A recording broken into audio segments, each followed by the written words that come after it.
नमस्कार विद्यार्थी मित्रांनो, क्रिएटिव्ह मॅथ्स मराठी या आपल्या लाडक्या युट्यूब चॅनलमध्ये तुमच्या सगळ्यांचं सहर्ष स्वागत आहे. आज आपण विशेष चर्चा करणार आहोत इंग्रजीमध्ये स्वतःची ओळख कशी करून द्यायची. मित्रांनो, बऱ्याच मुलांना इंग्रजी भाषेमध्ये आपल्या स्वतःची ओळख, स्वतःचं इंट्रोडक्शन करत असताना, करून देताना अडचणी होतात.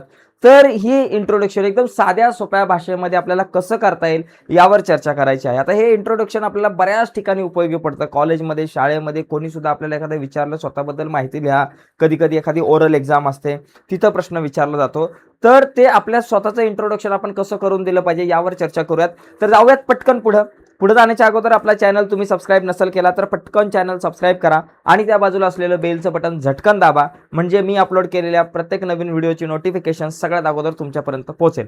चला जाऊयात पुढे. बघा मित्रांनो, हे इंट्रोडक्शन किंवा ओळख करून देत असताना हे 4 मुद्दे पहिले लक्षात घ्या. आपण तुम्हाला मराठीतले काही इंग्रजीमधले शब्द सांगणार आहे. इंग्रजीमधली महत्त्वाची वाक्य ओळख करून देताना कुठली वापरायची यावर आपण चर्चा करू. पण 4 गोष्टी लक्षात घ्या. जेव्हा तुम्ही स्वतःची ओळख करून द्याल त्यावेळेस थोडीशी हसत द्या, स्माईल चेहऱ्यावरती पाहिजे. नाही तर पार माझं नाव XYZ आहे असा पार एकदम रागात नाही, एकदम स्माईल चेहऱ्यावरती स्माईल पाहिजे, आनंद पाहिजे. स्वतःची ओळख करून देत असताना ती मराठीत करून देत असाल किंवा इंग्लिश मधून करून देत असाल किंवा कुठल्याही भाषेतून करून देत असाल तर चेहऱ्यावरती एक स्माईल पाहिजे. स्वतःची ओळख करून देत असताना, स्वतःचं इंट्रोडक्शन देत असताना चेहऱ्यावर स्माईल असली पाहिजे. त्याच्यानंतर आय कॉन्टॅक्ट. तुम्ही ज्याला ओळख करून देताय, समजा तुम्हाला कॉलेजमध्ये उभं केलं इंग्रजीच्या शिक्षकांनी आणि सांगितलं की इंग्लिशमध्ये स्वतःची ओळख करून दे. ती ओळख करून देताना काही मुलं खालीच बघतात, my name is XYZ, my name is Mahendra, I like vada pav very much, I live in XYZ, खाली बघून बोलतो आपण. तर तसं काय करू नका. शिक्षकांच्या डोळ्यात डोळे घालून तुम्ही बोला. ज्याने प्रश्न विचारलेला आहे त्याच्या समोर बघा, व्यवस्थित पहिले स्माईल ठेवा आणि त्यांच्याकडे बघून या प्रश्नाचं उत्तर द्यायचा प्रयत्न करा. स्वतःची ओळख करून द्यायचा प्रयत्न करा. क्लिअर व्हॉइस, तुमचा व्हॉइस शब्द जे आहे ते क्लिअर पाहिजे. व्यवस्थित हळूहळू बोला, परंतु प्रत्येक उच्चार, प्रत्येक शब्द एक क्लिअर पाहिजे. नाहीतर माय नेम इज महेंद्र, काय बोलतो काय कळत नाही तोंडातल्या तोंडात. My name is Mahendra, I live in XYZ, बरोबर ना. कुठं राहतो? I live in Khopoli, I live in Mumbai, I live in Pune, I am live in Khadakwadi, I am live in वरच्याळी, आय लिव्ह इन खालच्याळी. जे काय तुम्हाला सांगायचं आहे, जे बोलायचं आहे ते स्पष्ट बोला आणि कॉन्फिडंट असला पाहिजे, आत्मविश्वास असला पाहिजे. घाबरायचं नाही. डर के आगे जीत है की जिंदगी की यही रीत है. तर हे 4 मुद्दे कधीही कुठेही बोलताना आपल्या लक्षात ठेवलं पाहिजे आपल्याला. पुढचा पॉईंट आपल्याकडे आहे सेल्फ इंट्रोडक्शन. का महत्वाचं आहे बरं? का तुम्हाला पहिली गोष्ट, सेल्फ इंट्रोडक्शन अतिशय महत्वाचं आहे. तुम्ही जितक्या चांगल्या प्रकारे स्वतःचं इंट्रोडक्शन करून द्याल लोकांच्या समोर, तितकी चांगल्या प्रकारे तुमच्या व्यक्तिमत्वाची छाप लोकांच्या मनावरती पडते. ओके. त्याच्यानंतर कुठे कुठे वापरतो बघा. शाळेमध्ये तुम्हाला स्वतःचं इंट्रोडक्शन करून द्यायला प्रश्न विचारला जाऊ शकतो किंवा वेगवेगळ्या प्रकारच्या इंटरव्ह्यूमध्ये. तुम्ही आता कॉलेजमधून बाहेर पडलात आणि कुठेही इंटरव्ह्यूला गेलात तर पहिला प्रश्न विचारला जातो, स्वतःचं इंट्रोडक्शन करून द्या इंग्लिशमध्ये. मित्रांनो, मी सुद्धा बऱ्याच ठिकाणी इंटरव्ह्यू घेतो. मी एका एनजीओ मध्ये जॉबला आहे कोऑर्डिनेटर म्हणून. वेगवेगळ्या प्रकारच्या शिक्षकांचे इंटरव्ह्यू ज्यावेळेस आम्ही घेत असतो इंग्लिशच्या, आणि त्यांना विचारतो किंवा वेगवेगळ्या पोस्टसाठी त्यांना विचारतो पहिला प्रश्न की स्वतःची ओळख इंग्लिशमधून करून द्या. त्यावेळेस गडबड होते. त्याच्यामुळे भविष्यामध्ये इंटरव्ह्यू मध्ये सुद्धा तुम्हाला स्वतःची ओळख इंग्लिशमधून करून द्यायला सांगितली जाऊ शकते. तर ती ओळख सुद्धा बऱ्याचदा काही लोकांना करून देता येत नाही. त्याच्यानंतर स्टेज किंवा कधी कधी स्टेजवरती समोर येऊन तुम्हाला बोलावं लागतं. त्यावेळेस सुद्धा बऱ्याचदा आपल्याला या सगळ्या गोष्टींचा उपयोग होतो. त्याच्यानंतर पुढे बघा, आता काय करायचं. आता आपल्याला स्वतःची ओळख करून देण्यासाठी कुठले मुद्दे आपल्याला इंग्लिशमधून नीट त्यांची तयारी केली पाहिजे आणि नंतर एक स्पेशल मी इंट्रोडक्शन तुम्हाला सांगणार आहे कसं तुम्ही बोलू शकताय. बघा, स्टेप बाय स्टेप. पहिली गोष्ट, नेम. स्वतःचं नाव तुम्ही इंट्रोडक्शन मध्ये सांगितलं पाहिजे. माय नेम इज महेंद्र. स्वतःचं एज सांगू शकताय तुम्ही. ओके. त्याचबरोबर प्लेस, कुठे राहता तुम्ही. I live in Khopoli, I live in Mumbai वगैरे. Class, education. तुम्ही बाबा शिकत असाल तर I am in 9th class, I am in 8th class, I am in 11th class किंवा I am studying in 11th class वगैरे काय असेल ते. शाळेचं नाव आलं पाहिजे किंवा कॉलेजमध्ये असेल तर तुमच्या कॉलेजचं नाव. फेवरेट सब्जेक्ट, तुमचा आवडता विषय कुठला. फेवरेट हॉबी, तुमची हॉबी कुठली.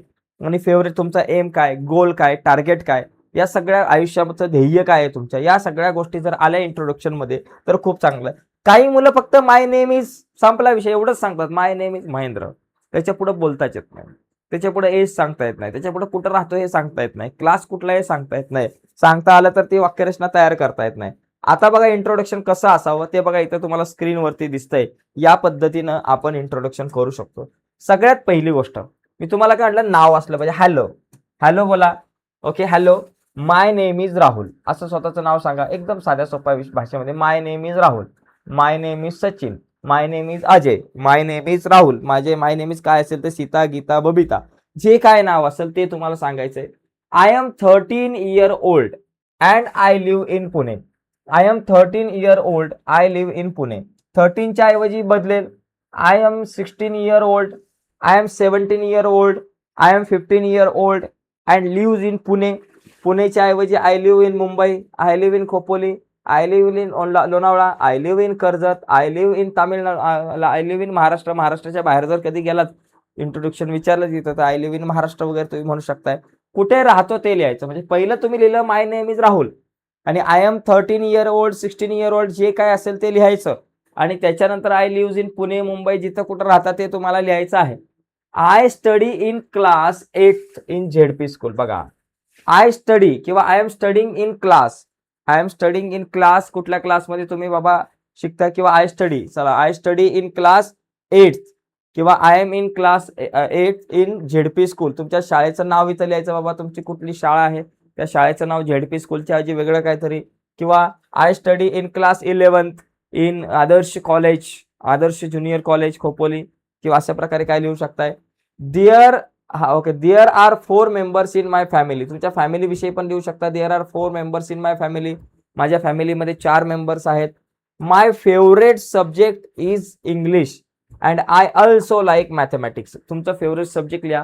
माय favourite subject is English and I also like mathematics. आता बघा मित्रांनो, तुमचा विषय जर फेवरेट इंग्लिश असेल तर इंग्लिश लिहा, मॅथमॅटिक्स असेल तर मॅथमॅटिक्स लिहा, किंवा my favourite subject is Hindi and I like also mathematics, I like also English असं सुद्धा लिहू शकता. जो आहे खरा विषय तो तुम्हाला या ठिकाणी लिहायचा आहे. पुढे my hobby is playing cricket and reading book. तुमची हॉबी काय आहे, तुमचे छंद काय आहे. My hobby is playing cricket and reading book. आता इथं रीडिंग बुकच्या ऐवजी प्लेइंग क्रिकेट आहे. प्लेइंग क्रिकेटच्या ऐवजी प्लेइंग बॅडमिंटन असेल, प्लेइंग हॉकी असेल, जो खेळ तुम्हाला खऱ्या अर्थाने आवडतो तो या ठिकाणी लिहायचा आहे. And reading books, book read करायला आवडत असेल किंवा ड्रॉइंग असेल, अँड ड्रॉइंग असेल किंवा ड्रॉइंग असेल, पेंटिंग असेल किंवा जो काही तुमचा छंद असेल, खरा छंद, तो या ठिकाणी लिहायचा आहे. मी इथं क्रिकेट लिहिल्याने रीडिंग बुक, मग तुम्ही सुद्धा तिकडे reading I like to read book. हा, इंटरव्ह्यू मध्ये गेलाय भावड्या आणि अख्खा पाठ करून गेला इथून जसं तसा आणि जाऊन म्हणतोय की आय लाईक टू, बघा my hobby is playing cricket and reading book असं हॉबी आहे. आणि तिथं विचारलं आतापर्यंत किती पुस्तकं वाचली, एका पुस्तकाचं नाव सांगता येईना, गडबड होऊ शकते. त्याच्यामुळे लक्षात घ्या, जे काही छंद खरेखुरे आहेत तेच छंद सांगण्याचा प्रयत्न करा. जास्त काय टेन्शन घ्यायचं नाही, एकदम सोपा विषय. पुढे बघा, आय एम डिसिप्लिन. बघा, मी अतिशय शिस्तबद्ध आहे and hard working student. Discipline, I am discipline and hard working student. खरंच डिसिप्लिन असेल तर ते लिहा आणि hard working student. I like to किंवा honest, I like to help my friends and respect teachers, my teachers. I like to, मला काय आवडतं, मला माझ्या मित्रांना मदत करायला आवडतं आणि माझ्या शिक्षकांचा आदर करायला मला आवडतं. I like to learn new things every day. मला दररोज नवीन गोष्टी शिकायला आवडतात. हे पण तुम्ही सांगू शकताय, मला दररोज नवीन गोष्टी, नवनवीन गोष्टी ज्या काही आहेत त्या मला शिकायला आवडतात. आणि नंतर सगळ्यात शेवटी, my aim is to become a teacher in the future. आणि माझं भविष्यामध्ये माझं एम आहे, my aim is to become a teacher. Become a teacher, become a doctor, become a engineer, become a जे काही असेल, जे तुम्हाला व्हायचं आहे भविष्यामध्ये, बिकम अ गुड फार्मर, म्हणजे जे काही तुम्हाला भविष्यामध्ये व्हायचं आहे, भविष्यामध्ये तुमचं जे ध्येय आहे ते या ठिकाणी इथं तुम्हाला लिहायचं आहे. ठीक आहे.